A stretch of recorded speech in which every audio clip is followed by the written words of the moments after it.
alla pattuglia legge la scopa dell'aeronautica militare.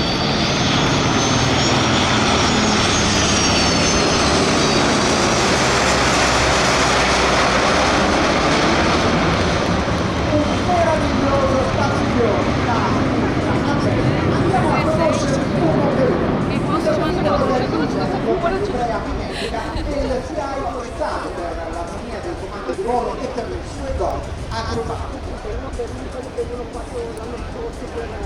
Mentre la formazione tira per riposizionarsi e ripresentarsi di fronte a noi, continuiamo a conoscere i singoli componenti di questo splendido battaglione. A confermare la tradizione italiana della produzione di ottimi aeroplani da destinatario, segue il CI-SF-260 del 70° schermo con livrea grigia, equipaggiato con un Lycoming da 160 cavalli.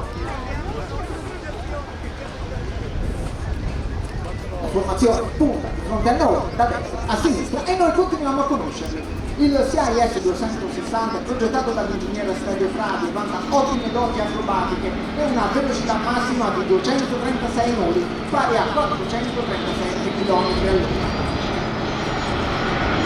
In servizio presso il 70° scorta di Latina viene impiegato nelle soluzioni della destinata base del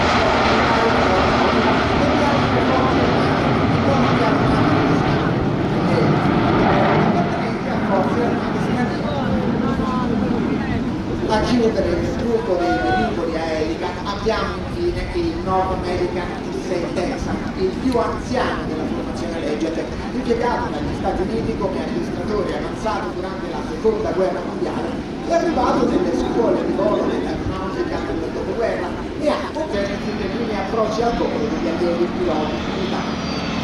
E guardate la meraviglia di questa formazione ancora una volta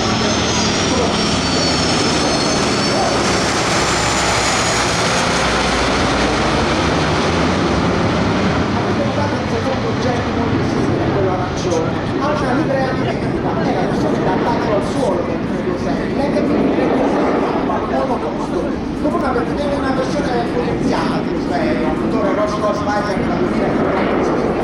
Chiudono la formazione due velivoli ancora in servizio in aeronautica militare, l'F-339 ed il T-346. Il 339 è pilotato da un istruttore di volo del 60° stormo di Galatina ed è l'evoluzione del Manchi 326, entrato in servizio all'inizio degli anni 80.